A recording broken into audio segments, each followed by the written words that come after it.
Senior Report thanks Edmund Besch of Bristol Burgess Insurance Agency, 65 East Main Street, Westfield, for his generous grant to provide news to seniors.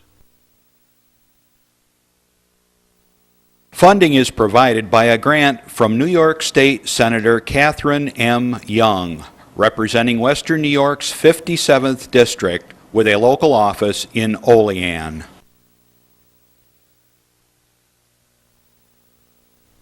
Funding for Senior Report is provided in part by a grant from Andrew Goodell, Assemblyman for the 150th District of the New York State Assembly.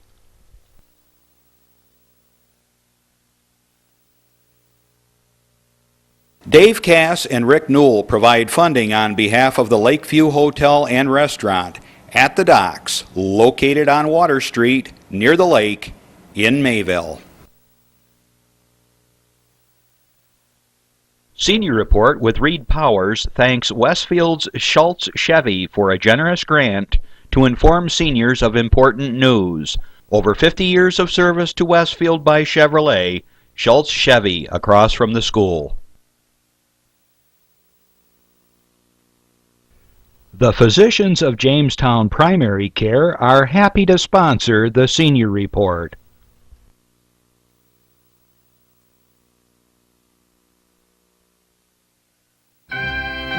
From the Access Channel 5 television studio in Mayville, it's Senior Report with Reed Powers. Senior Report is broadcast live throughout northern Chautauqua County on Saturday morning from 9 to 10 a.m. each week. Call in and share a thought, make a comment, ask a question, or simply wish someone a happy birthday on Chautauqua County's only live call-in senior program. Since 1995, Reed has been bringing viewers hundreds of interesting guests, informing the community on a variety of subjects. Here's the host of the show, Reed Powers. And good morning. What a beautiful, beautiful day we have here in Chautauqua County. Sun beaming down. They claim tonight it might be a wee bit different, and that's the way it is. My daughter and family are camping, and they're a little concerned about the probability of showers today in the evening, and Sunday morning is supposed to be a deluge, thunder showers and lightning, and oh well. Camping is fun in all weather, but you just have to get used to rain. That's part of the camping game. Okay, lots of things happening all around us. My word, it's just incredible. Here in Chautauqua County, they're trying to stomp out a new threat to the lake. We had the grass, which grows like crazy and it fouls everything up in the lake. Then we had, of course, we have the zebra mussels who've invaded, and they're closing off, choking off all the sewer lines and things or whatever that go into the lake. And now we have a new game in town, the chestnuts, the water chestnuts, which tend to spread like crazy, and they're very invasive. And you can't eat them, unfortunately. If they were edible, that we could take care of them easily, I'm sure, or the fish could. So at any rate, they have the water chestnuts. If you spot them, and they're pretty easy to spot, and you can see the little chestnuts which bob around and then they sink later. These guys are, if you see them, don't try to attack them. Call the authorities, the county people, and they will map out a program to get rid of them if possible. But they're showing up all around the place, and I have a feeling it's like, it's like shoveling sand against the sea or something like that. It just ain't gonna get very far. When you have a variety of plant or animal life that invades your lake, forget it. It's there forever and ever and ever and a day. The gobies are a funny little eel-like fish that have invaded Lake Erie, and I suspect they'll probably be over in Chautauqua before you know it, because in order to stop them, they get into the bilge, the eggs get around in your water and sink, and then you take it over to Lake Chautauqua. What do you have? You've got gobies. And of course they tell you to very carefully rinse your boat down thoroughly with Clorox, wipe it down, and then drain all the bilge and wipe it, fill it with Clorox and very powerful chemicals to make sure you kill all the things that are in it, and then you could take your boat over to Lake Chautauqua. You know how many people do that? They load it on the trailer, and away they go. That's the way it is. They're not going to spend 4 hours and a couple of gallons of Clorox trying to clean their boat. They just don't do it. It's an impractical solution, as they say. But at any rate, we have that, a new threat in the lake, and Lake Chautauqua looks like it's just going to disappear. In the state level, of course, we have still an outrage against the illegally passed in the middle of the night, although actually they voted later in the morning, according to our assemblyman, Mr. Goodell, and the SAFE Act. You know, I love it how they pick out Patriot Act, SAFE Act, the God-sending Act, whatever it is. They have a euphemism for it so that it sounds like it's legitimate and valid and meaningful. So-called SAFE Act is so crazy, it forbids you to give a gun to your neighbor without going through a background check, which is expensive and takes a lot of hassle.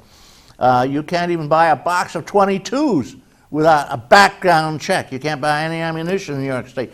It's crazy, this new law. It was passed in the middle of the night with no chance for public expression. You have to have public input for any law in New York State. No, Cuomo did away with that. He said, we don't have to do that. And then you're supposed to go through committee where it's carefully checked out. For instance, they didn't allow these laws restricted the police too, because they didn't put that in, that the police are exempt from some of these things, like the long arm laws. Anything that looks or thinks like a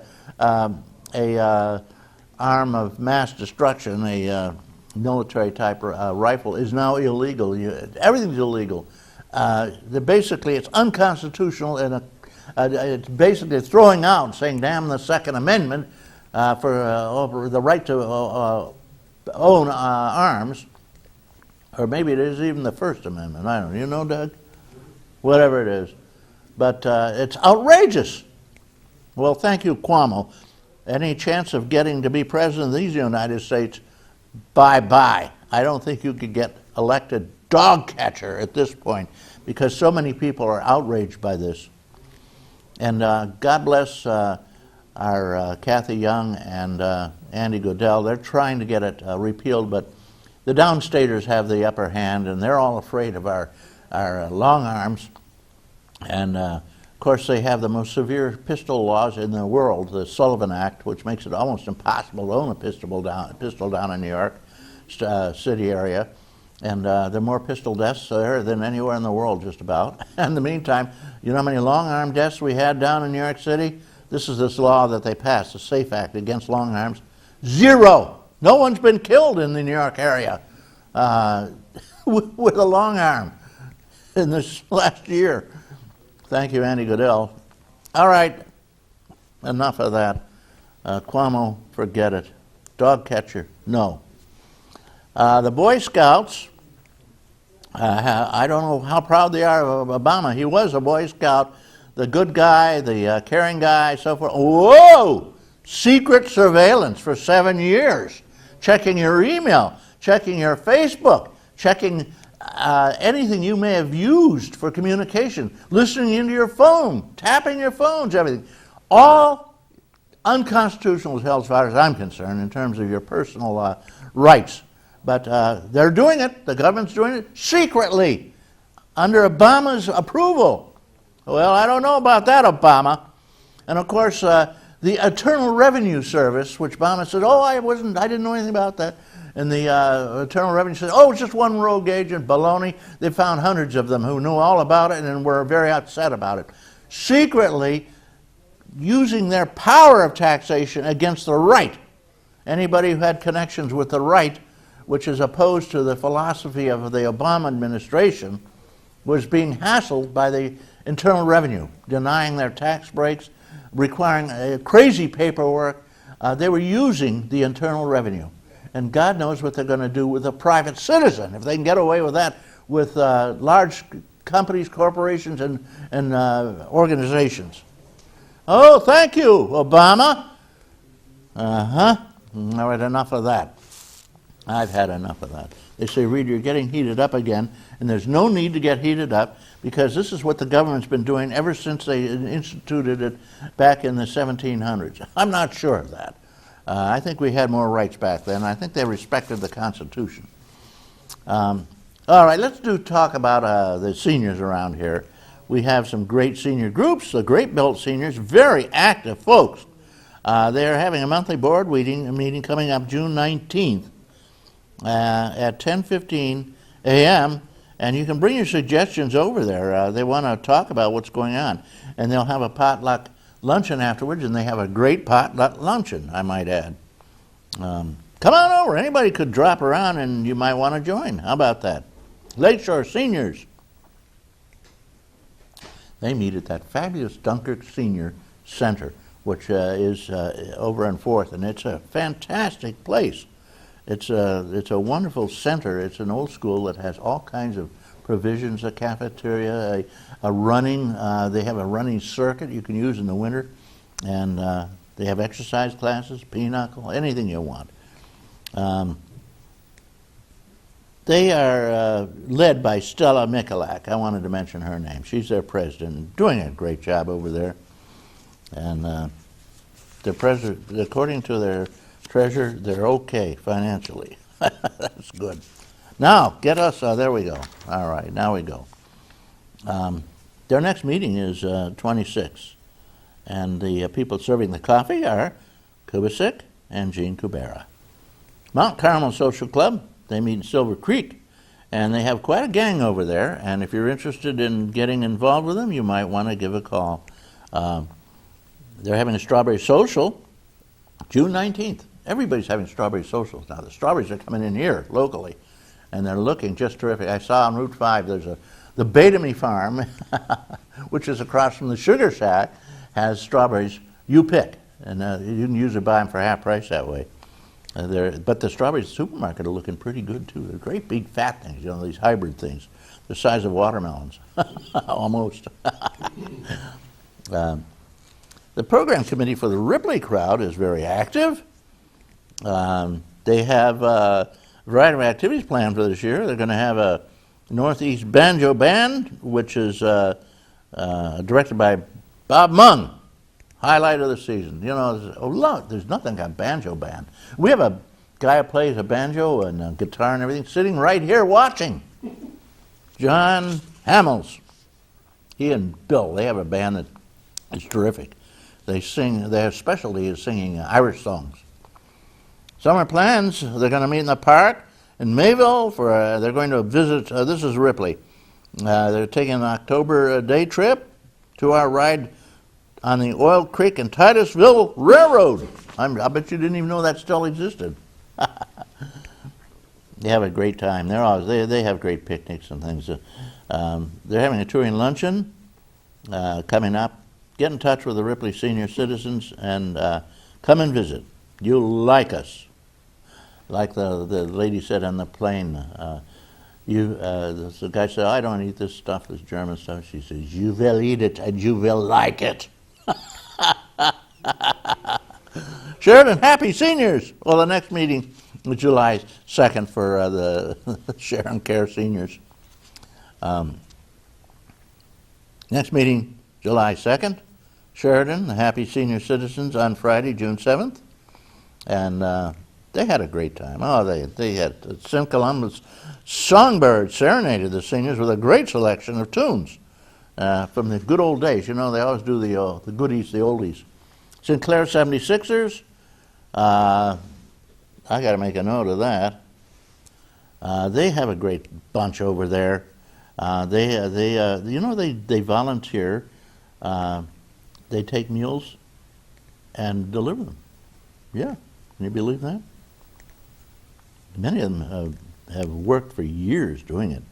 The Meals on Wheels program is very important to seniors and anybody actually who is sick enough not to be able to go out of the house to go shopping or to eat and so forth. So they make sure they have good food, and they even give them emergency prep meals, which they can just whip out.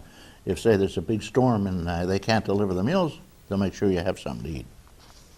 John Sipos over there, you know, he says, I just want to keep those 3 vans we have in good shape. And the one that does it is, well, let's see, I don't know what his name is. But at any rate, somebody over there really does a lot of work. And I think it's a guy named Smith. They get 3 deliveries a week, people who are out there. And they check on their well-being, very important. They drop by, see everything's okay, fine. They say hello, bright smile. They have an 80-year-old van they want to replace, which they will probably do. If you want to donate, send it in to Sinclairville 76ers, Box 426 in Sinclairville. Any and all donations, whatever size, will help. Just send them. You know, if everybody, it's funny, if they ask for donations, and you say, well, I can't give that much money. Well, if you just gave $1, you realize you'd get $50,000 out of just in Chautauqua County would come in. Yeah? Can you believe it? Over at Steger's, they have a high-rise crowd and association, a community room, and they do a lot of things. They make dinners, chocolate trouble. They have chocolate-covered strawberries available for all tenants to enjoy. President Rosa Vega does the job there, calls the meetings to order and so forth, and she's looking for somebody to write the group's monthly newspaper. All right. Bingo's always played at the end of most senior groups, I might add, so bring your bingo power. United Senior Citizens, it's a crowd of, it's basically made up of the leaders in the senior communities in the various senior clubs, but anybody can join. A lot of people do. And St. George does the job. Charles St. George is a guy who's worked relentlessly for seniors for years and years and years, and they always have their luncheon monthly at the usually at the Fredonia Beaver Club. Yeah, they have a great dinner there, I might add. Beavertail Catering Services serves a dinner of chicken over biscuits, mashed potatoes, bean casserole, salad, and dessert this time. Can't beat that. July luncheon coming up, and the committee includes Hilliker. Hello, June birthdays. Jean Group, just to mention a few: Ann Kurgan, Larito, Gertie Machka, Josephine Saragusa, and Lenora Victor. Treasury report was widely accepted and enjoyed. Next meeting, July 8th at noon. Menu will be roast beef on wick. We're not fooling around here. All right, I've got a public service announcement for you, and then we'll hear from Doc Hamels, who's got something to say. I think. Bill and Debbie know. My mother prepared for everything, including her own medical care. She said talking about dying didn't mean that she would die today. So she told us what was important to her, shared her wishes, and put it in writing. We were able to make sure that she died a peaceful, natural death, just as she wanted. Start your conversation. Visit compassionandsupport.org. That brings to mind a lovely, lovely member of our county has passed away, and she did a lot of great work. She ran, among other things, the Loan Closet over here in Mayville. She lived in Mayville, and her name was Jean Kelsey. And Jean, you were just such a wonderful, vibrant, good person, and gave so much to your community. You will be sorely missed. And her son has done the same. He's been a leader in our community. He served as the clerk in Mayville, the village of Mayville, for many years. He founded this station, Access 5. He is very active in it. He's quite active in other events. And I want to say hello to Chuck Kelsey. I'm sorry to say that we send our greatest condolences for the loss of your mom, Jean Kelsey. We have now with us, on the brighter side, a man who shoots from the hip, Doc Hamels. Good morning, folks, and welcome back, Doug, to the show. I echo the same sentiments. I had the opportunity to meet Jean when Bill and I played out there for the Mayville Seniors, and she was just a big smile, lots of sunshine in her face, and I'm sure that everyone's going to miss her dearly. And having lost my my mother this past August, I can share those feelings.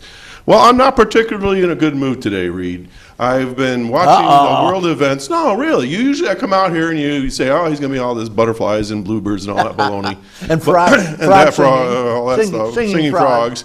But, I've been watching the news and I'm getting, I don't know if I want to say depressed or whatever, but this morning was one of those sort of like aha moments when I woke up and I started thinking about, all right, what's really going on around me, in the big world? And, and I came up with this terrible little phrase that the world leaders are just Neanderthals in suits. I quite agree, they are. And I thought to myself, why am I thinking that? And I thought, well, if I look at and I know Doug's going to talk about history, and that sort of fits in here today, but when I think about what was the lifestyle of people 20,000 years ago, 30,000 years ago, here's some words that I would use. Territorial, lack of respect of boundaries of others, warlike, greed, deceit, brute strength, always on an emotional level. They were concerned about their senses, whether it's food or lust or sex or whatever, and vindictive. I mean, if you did something to them, they would come back and pound your head in. What's different today? I'm really starting to wonder if it's simply in our DNA as human beings, and that this is just going to be a cycle that we continue to go through. I'm watching the Middle East. I'm watching our own government imploding on itself. I'm looking at people all over the place that it's like, if I've got all the marbles and you don't, too bad on you. And then that person tries to figure out how to get it. And it's just this constant cycle of battle and brute force. And so I'm not feeling really positive about things. But I do encourage those of us that seem to want to wander into the areas of compassion and compromise and to look at ways of trying to get beyond those lower levels of being this Neanderthal mentality. Because, gosh, I'm comparing our country to those of the world, the Roman Empire or whatever, the Greeks, and we're on a fast track of going right down the tubes if we don't straighten up and get our folks together. I always thought that we were on the same team in this country. I always thought that when the rest of the world would look at us, they would say, those Americans are on the same page. We're not. We're no different than any other country. Well, we're broken down to two teams. The teams, the powerful, super rich, right, and the average guy. Or you could go left and right, or my religion and your religion, or whatever it is. We seem to have split ourselves instead of unifying ourselves. So I'm just not feeling very positive about things right now, but I'm going to keep the fires burning in my own little piece of the world, and I'm going to keep encouraging people to try to find common ground, to be reasonable, and to forget about whether I've got more marbles than you do, and share. Back to you, Reed. Thank you. Well spoken. Finally, you're getting serious. No more butterflies and bluebirds. We're talking about the situation as it really exists. The secret surveillance for 7 years on Americans. Taking your email friends, writing this all down, listing it, securing it, and taping your phone calls and everything. This is outrageous. In a free country where you're supposed to have personal freedom. IRS attacking people who disagree with the government. I have a feeling we are two different groups here. We're the rich and powerful who run the government now. They run all the corporations now, and they are the ones who are bleeding us dry with the wars. We've got another one we're moving into now. Who makes money on these things? Oh, the manufacturers of the ammunition, the guns, the bombs, the planes, everything. Who gets killed in this? Oh, the flower of our youth, of course. And we've lost thousands, tens of thousands already in these Middle East wars. Looks like we're getting into another one. God help us. John, you're right. Things are really, in this point, in a pickle, and Americans are almost fed up to the point of endurance with the way we're being hassled around by the government, which is run by the rich and powerful now. We don't have any voice, apparently. Doug Houck doesn't believe me here. All right. Doug Houck, good morning. He apparently doesn't exist. There we go. There we go. Doug Houck is a very well-known author. He's an international person. He's spent a lot of time in Ohio. He ran the education department, a good part of it, for many years, and he is a professional teacher himself. He now teaches in at least 2 different colleges. He lives in Florida. He lives in Westfield. He's got 2 homes, and he is very well noted for having written a lot of books. I've got a whole half a shelf of his books in my study, and I want to say congratulations. Where'd you come from, Doug? Where were you born? Okay. Well, actually, I grew up, here I am, back on TV here.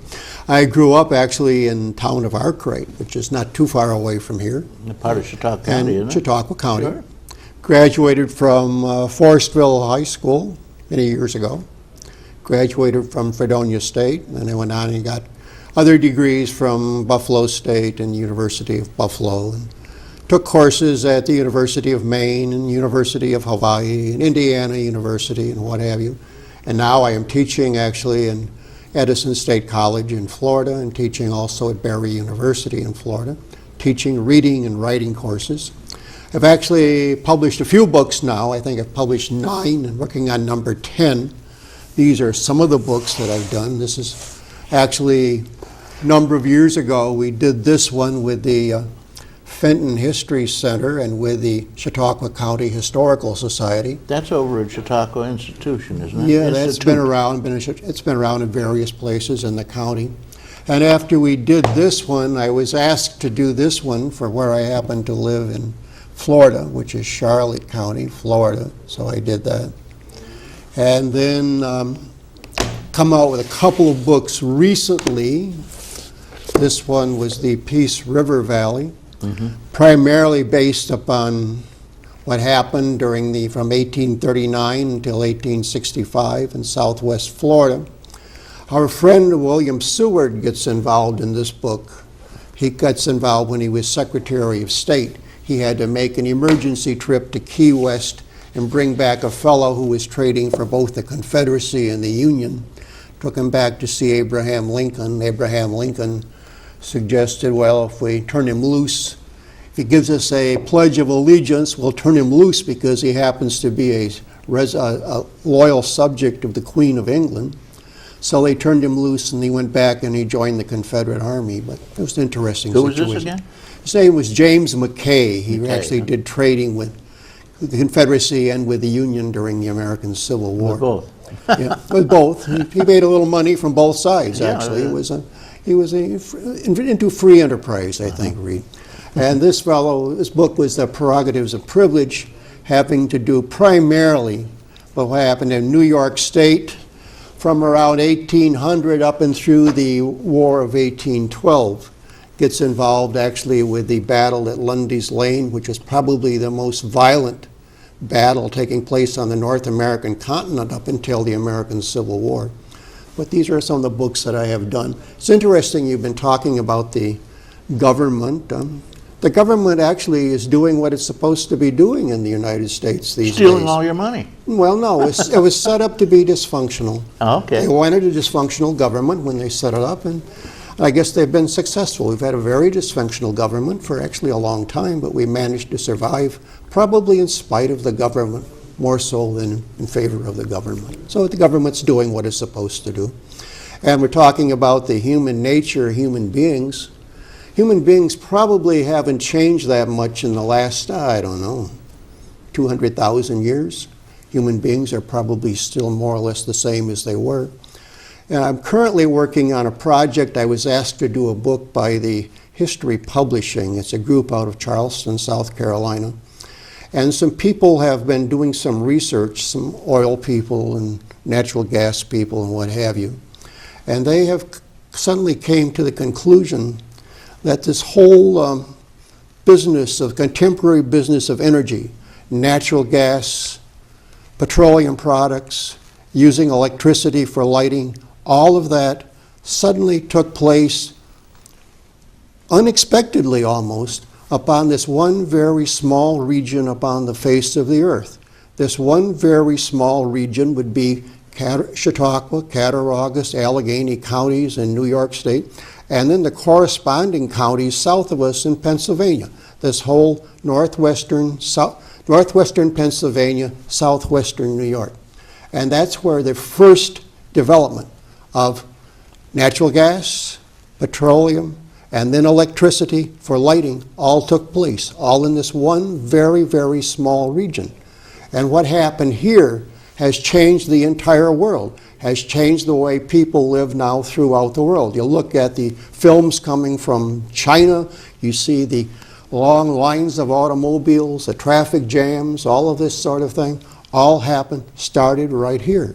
And started right here initially with natural gas, and there's been some discussion, disagreement. Maybe it was natural gas in 1821, maybe natural gas in 1825, when William Houck, who came in from Connecticut, moved into what was called Canada Way at the time, now called Fredonia, noticed that there were these bubbles rising out of the surface of the Canada Way Creek.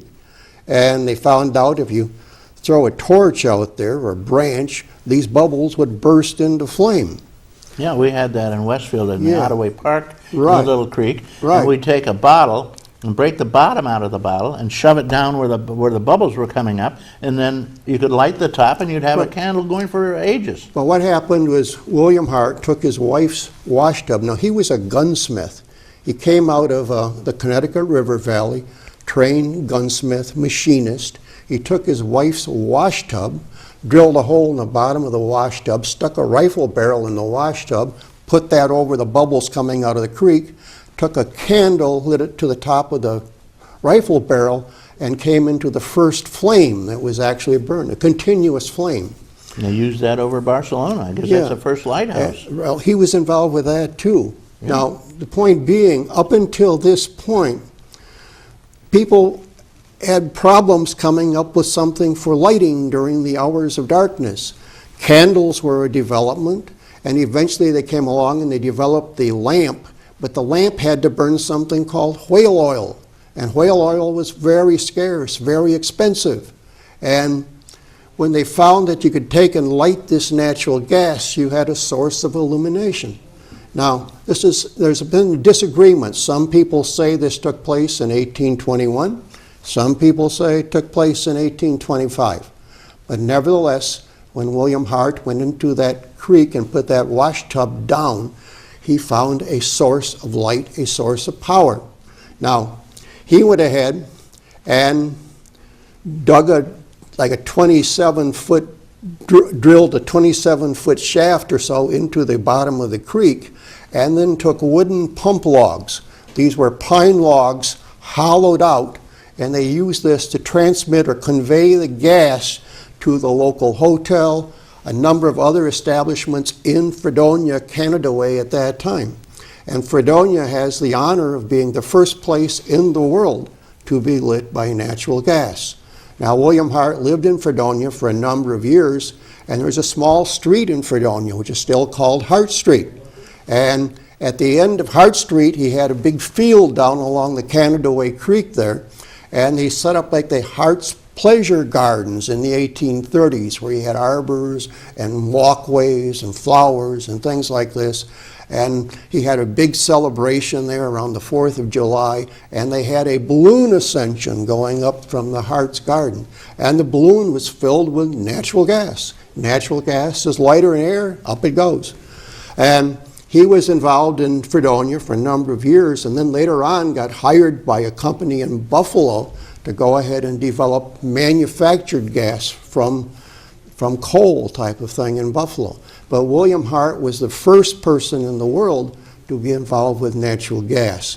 There is some disagreement in Fredonia even until this day. Now Lafayette visited Fredonia in June of 1825, and some people say he was impressed by the natural gas. Other people say, no, they didn't have natural gas until August of 1825. I don't know, I wasn't there.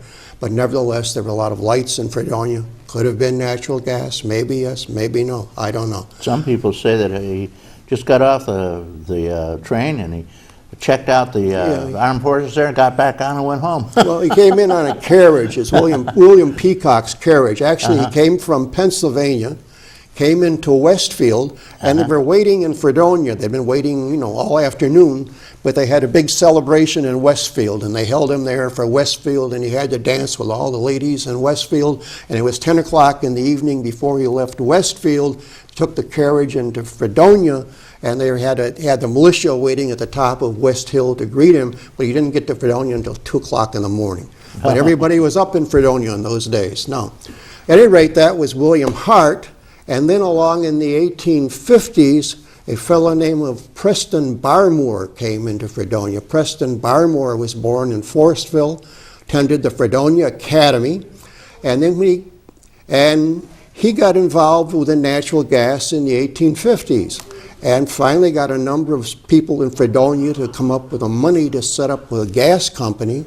And they put through a legislation in the state legislature in Albany so that they incorporated the first natural gas company, the first energy company in New York State, probably the United States.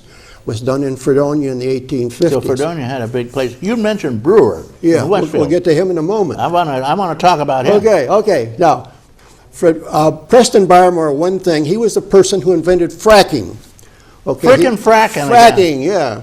He went down, he drilled down 127 feet into Canadaway Creek. He got some natural gas, not enough, and he came up with an idea. He took 8 pounds of gunpowder in a big thing, dropped it down the shaft, and then took a piece of iron, got it red hot, and dropped that down on top of the gunpowder, had a huge explosion, and they suddenly had natural gas. Okay. Caller, you're on. Good morning. Good morning. Good morning. What's up? This beautiful morning. Well, one thing that's up is it's the final weekend for the dance studio in Westfield, and they're having their... You always mention them. You must own it. Yes, I probably do, but I don't think so. But I certainly am very fond of this the caller organization. comes in all the time, and she's a terrific caller. Good. Always mentions some dance studio somewhere. That's good. Yeah. Anyways, my question for your guest is, what is happening New York State-wise with the fracking issue? Okay. There you go. Okay. Anyway, Preston Barmore invented fracking in Fredonia in about 1856. What's happened now is that the energy companies have come up with a whole technique of drilling vertically down and then horizontal. And then what they do then is they'll tell you it's 99% water and sand into the shaft, and then they put a 1% chemicals, which they're not too eager to talk about, into this thing, and it cracks all the rock, and you get more natural gas. They're doing this now in Pennsylvania. New York State is not doing it at the present time. Now, I understand that in Pennsylvania, when they use this method, that in some instances there seems to be a problem, and people who run their water can actually light it on fire. Yeah. There have been some cases of this, but I think that the thing that we have to be concerned with is that there has to be a regulation, and that the fracking is not done closer to the surface of the earth, whereby you're getting involved with the water table. If it's done properly, you go down 8,000 to 10,000 feet, and then you do the fracking that deep. And you're worried about the chemicals. That's the basic thing. That's another whole which issue. They won't tell us what they are. Well, it's 1%. Yeah, it's 1% of deathly chemicals. Everybody in the area dies. Varying chemicals that put in for the 1%. But coming back, you asked about Francis Brewer. Francis Brewer moved to Westfield in 1861, and there's a street in Westfield called Brewer Place. And I'm very familiar with that, having had a very good friend in my childhood who lived there. I was there many times. Okay. Hello, Vinnie Calarco. But Francis Brewer lived in the big house on Brewer Place. Francis Brewer was a physician up in New Hampshire, Vermont in the 1850s. His father was a lumberman, and they had cut most of the timber up in Vermont and New Hampshire at that time, and he came west, came into what is now Pennsylvania, and bought a section of land around Titusville. And his father tried to set up the sawmill, tried to dig a well, what have you, and they had a problem. The problem was they could dig a perfectly good well. The next day it would be covered with this yucky black stuff. And they tried to set up a canal coming into the water wheel by the sawmill, and it would be coated with this black stuff. And they didn't know what the black stuff was. It was a very undesirable substance. So they bottled some up. They shipped it to Dr. Brewer up in Vermont. And he had graduated from Dartmouth Medical School, so he sent the material over to Dartmouth for analysis. And the chemist there said, hey, if you can find enough of this stuff, you've got a product here. You can make lamp oil out of this stuff. And at that point, the only lamp oil in the world came from whale oil. So they went down and they tried doing trenching on the ground so that they could accumulate this black stuff. But they couldn't get enough. And then they realized that down near Pittsburgh, they had been drilling salt wells to get the brine to make salt, and they were getting the oil down there. So they sent Colonel Drake, Mr. Drake, he'd been an unemployed conductor of the New Haven Railroad. They gave him the title of colonel to give him some sort of status, sent him to Titusville, and he hired some well drillers, and they went down 69 feet, and they found the black stuff. And the black stuff they later on could go through a distillation process, and they could develop or get kerosene or lamp oil. And they developed a whole business out of selling this lamp oil. Now, in the distillation process, the stuff that came off first was too flammable. You couldn't use it in the lamps. So what they did is they dumped that down the creeks, dumped it down the rivers, and it floated away for 40 years. Later on, they found out, hey, you can take that stuff, use it in the internal combustion engine, and we now call it gasoline. They used to throw the gasoline away. Yeah, they threw it away for 40 years. It was too flammable, you couldn't use it. But Dr. Francis Brewer is the man in the world who developed the oil industry. And he lived for many years, from 1861 for the rest of his life, in Westfield, New York. And when I was down at Titusville here a few weeks back at the Oil Museum, Drake Well Museum in Titusville, I happened to mention, hey, I have a house near Dr. Brewer's house in Westfield. And they said, oh my gosh, that has to be on the National Historic Register. I said, I don't think so. But nevertheless, it's there in Westfield. We have a picture of Dr. Francis Brewer hanging on the wall on the second floor in the History Center in the Chautauqua County Historical Center building, McClurg Mansion in Westfield. It's still there today. You can go and take a look at Dr. Brewer. When Dr. Brewer came to Westfield, he opened a bank, he opened another manufacturing business in Westfield, was a very significant person in Westfield for a number of years. And we all remember the First National Bank he had, Yeah. which is where the phone company is now. Right, that used to be called the Brewer Block. Right. And they had a clock hanging outside of it, and it looks like they moved the clock. It disappeared for years, and then the mayor, I believe, Mayor Carr, put the clock back up, and it's on a pole down the way at the front of the park. Right.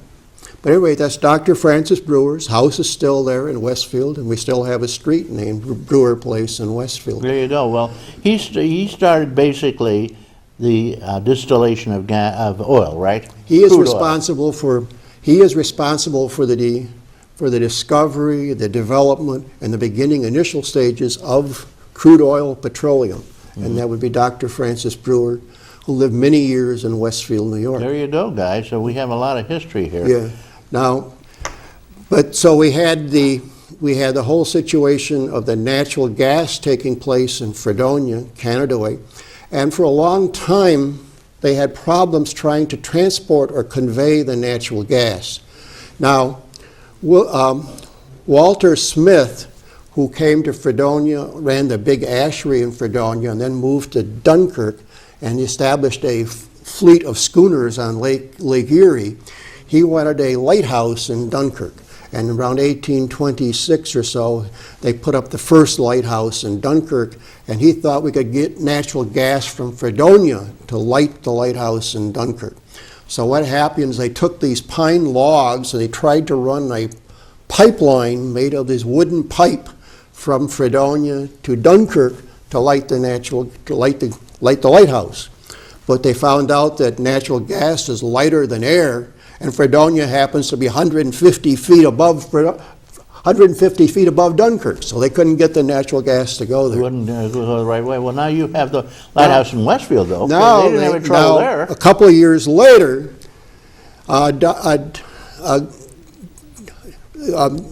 the congressman from Western New York, Garnsey, he got an appropriation through the United States Congress to build a actual lighthouse in Barcelona. And he got them to do that because he was a relatively new congressman, but he wanted to get the lighthouse built. So he talked to the person who had been the Speaker of the House. His name was Henry Clay, and they got Henry Clay to back this on the basis that they named the next steamboat after Henry Clay. So they named the steamboat that was being built in Black Rock the Henry Clay, and then they got the appropriation through about $5,000 or so to build the lighthouse at Barcelona. Which is still lit by gas, I think. Well, it's not lit anymore, but it was lit by natural gas. Now, they had William Hart from Canada, Fredonia, come over, and he ran the gas line, again, a log line, from Tupper Brook there up until the actual Barcelona lighthouse, and it became the first lighthouse in the world to be lit by natural gas. I think they just drilled right there and picked it up. Yeah. Actually, there is some sort of a light up there. It's probably electric now, Right. but whatever. We've got a couple of callers. You want to take a call? Okay, or you sure, go ahead. Okay, we're going to break it off, shut you down, and that's it. Goodbye. Okay. Caller, you're on. Good morning. Enjoying the conversation today. I just have a quick question, and I'll let the other caller in. What were the safety precautions they took in those days? I mean, I'm assuming there was explosions or contamination. And I'll hang up and I'll have a listen. Thank you. They want to know about the safety precautions? Yeah. The gas is pretty dangerous. According to the stories, when Preston Barmore was working on his project on the Canada Way Creek back in the 1850s, he hired some guys to go down in and dig a shaft and then put like a collector over the shaft, and one of the fellows was down there digging away, and he decided to light his pipe. Well, when he lit his pipe, it blew him out of the hole, and I claim at the time he was kind of in bad shape for a few weeks as a result of lighting his pipe down here in the hole with the natural gas. Not smart. Drilling natural gas, drilling petroleum is a dangerous occupation. Happened recently in the Gulf of Mexico. There was a story about, his name was Henry Rouse, originally from Westfield. Back in the 1860s, Henry Rouse, Preston Barmore went down into Pennsylvania, and they got a huge flowing gas oil well going. And when they came in to tell them that they had struck oil, they ran out to the oil well, and as they ran out to the oil well, the natural gas was coming out of the well, and the natural gas exploded. And poor Henry Rouse, he lived for a few hours thereafter. The story says he lived long enough to dictate his will, and that was in the 1860s. So there is an inherent danger in working with the products of natural gas and petroleum. Yeah, well, if you were to decide who is the most important person up here, which is where we had the world's first usable gas, right? Natural gas, who would you say it would be? Well, probably William Hart was very instrumental in discovering it, and then Preston Barmore, later in the 1850s, was the one that really brought it into full operation in that area. But again, even then, from 1850s to 1860s, 1870s, 1880s, 90s, what was happening there was that when they were drilling for petroleum, they would hit the natural gas when they got the petroleum. And they couldn't transport the natural gas anyway. They couldn't convey it any place because they didn't have pipelines that were available. The first wrought iron pipeline was actually laid in about 1865 in a place called Pit Hole, Pennsylvania. Pit Hole, Pennsylvania is where they discovered the big Fraser well that came booming out of the ground, and they immediately, within a matter of weeks, they had 15,000 people there. And all the Teamsters came in. The Teamsters were charging a lot of money at that time to haul the barrels of petroleum out of there. So this guy came in, Van Sickle decided to put in a pipeline, and he ran a 6.5-mile pipeline.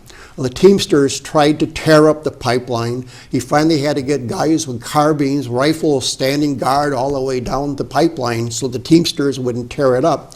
But that was the first successful pipeline, around 6.5 miles, made out of wrought iron. Now, in around 1886, 1887, they finally ran the first long-distance natural gas pipeline. And the first long-distance natural gas pipeline ran from Kane, Pennsylvania to Hamburg, New York. It was like 86, 87 miles in 1886.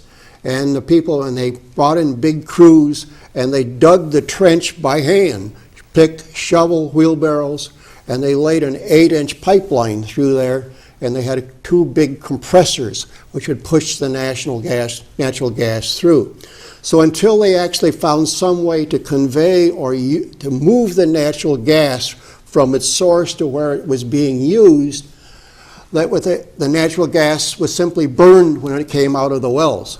For that 40-year period from 1860s to 1880s, they would just flare it off and the flames would go into the air, getting rid of the natural gas. They still seem to do that. Every time I see an oil well field, I see these big torches burning. Yeah, but that was at that time they couldn't get the natural gas to go where they wanted to use it. So now they have now developed the facilities so that they can transport or convey the natural gas. The interesting thing is I was talking with Don Cotton's people down there at his filling station in Sheridan, and I guess he has around 160 or so natural gas wells in the Chautauqua County area, and is now actually selling the natural gas. But now we have the pipelines and we can convey the natural gas so that the natural gas is now in many ways becoming more desirable than petroleum because the natural gas is cheaper and the natural gas burns cleaner. And at the present time, there's something like 49 or 50 of the coal generating power stations in the United States that are being converted to natural gas. So the future seems to be aiming toward natural gas. Well, now NRG in Dunkirk Right. has been a source of constant talk and chatter, although that apparently it looks like they're trying to put the kibosh on it, but they are converting To from natural gas. coal to natural gas, Right. so Now- they're supposed to be. Right. Now, the good news is New York State is sitting on huge, massive amounts of natural gas. We have the Marcellus Shale, which is down 7, depending upon the area, 6, 7, 8,000 feet down. Marcellus Shale is loaded with natural gas. People have estimated that there are trillions of cubic feet of natural gas in the Marcellus Shale. Okay, Marcellus Shale, then there's another one, I got a phone call. Under that, there's the Utica Shale. Okay, And that's another 1,000 feet or so down. More and gas. And in the Utica Shale, huge amounts of natural gas, and they are now estimating that there are 5 billion, that's billion, barrels of petroleum down there in the Utica Shale. right under us, where we sit. Underneath western New York. Okay, caller, you're on. Well, good morning. Good morning, Doug, morning. and good morning, Reed. This is Linda Spalding. Okay, hi, Linda. It's great to hear you talking, Doug, about all these interesting things and about the oil reserves we have. But again, the New York State right now, western New York, this area, we are sitting on a vast reservoir of natural gas and petroleum, which is not being accessed at the present time. Now, they are doing fracking over in Pennsylvania, and I was at the the oil museum in Bolivar here a week or so ago, and the fellow there was sort of upset because he said over in Pennsylvania, the economy now is booming because they are recovering natural gas. And based upon some of the statistics, right now there's about $2 billion, again, dollars a year going into the economy in Pennsylvania because they are moving on the natural gas resources, which is not happening currently in New York State. Yeah, New York State has forbidden it because of that. I think it's 1% of poisonous chemicals that are very, very deadly that are being put into it. And they contend that's not going to be a problem because they're putting it too far down to ever come up. But it has come up in other venues, so we are quite concerned about fracking. But this is one of the issues. It's a political issue with the fracking situation. There's something which they call the Halliburton loophole. According to the Halliburton loophole, which is put through by the federal government, under our vice president, right? What's his name? Under Mr. Cheney. Yep. That the substances used in the fracking situation used by the energy companies does not have to be divulged or revealed. Can hide it. They can hide it. Yeah. And actually what needs to happen is that the regulation, probably in New York State specifically, needs to be put in place where these substances are identified and we know what we're dealing with so that we can set up the regulations and proceed with the procedure with some degree of safety. Okay, caller, did you want to say something particular? Well, this is very interesting, but I just wanted to mention that there are services with the Chautauqua County Office for the Aging, and I have the Senior Employment Program, and we're looking for people now. And the number is in Mayville, 753-4471 for the Office for the Aging. Okay, well, thank you very much for that information. Are there jobs available right now? Yes, there are. People are getting jobs off the program. Terrific. They're getting better paying jobs. Yes, you want a job? Call that number, 753-4471. That is the Office of the Aging in Mayville, New York. Okay, thank you very much, caller, and I hope you have a beautiful day. Have a great weekend. Yeah, you too. We are talking with Doug Houck. Doug Houck has done a lot of work in the industry of gas and oil because he's writing a book about it right now. And I'm going to give him the last word. You got about a half a minute here to uninterrupted time, all yours, Doug. Well, essentially the project that I'm working on, I have to have a manuscript to the publisher. Actually, they want it by February, so that the book itself should be out sometime this next year. I am working with a photographer friend, and we are taking photos. He went down and took a lot of photos of what happened down in Pennsylvania. We are taking more photos around the western New York area, and I'm also going down into Allegheny County, getting some more photos, talking with people down there. This is a very major issue. The United States and the world will continue using fossil fuels for the foreseeable future. And we're out of here. We are fortunate because we are sitting on top of a huge supply of natural gas and petroleum. Doug Houck, thank you very much. Will you come back again? Oh, yes. We'll do it. Well, there's plenty of time. Maybe next year when the book comes out. Okay, thank you, Chuck Kelsey. And God bless Jean, your mother. She was a wonderful, stellar person.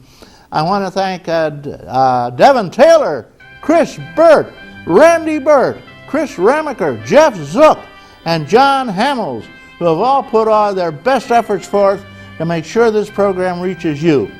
I want to make sure that you come in anytime. Remember, we are live on several other channels, 19 among others, in your area. May all that is proud and true and noble abide with you. I'm Reed Powers.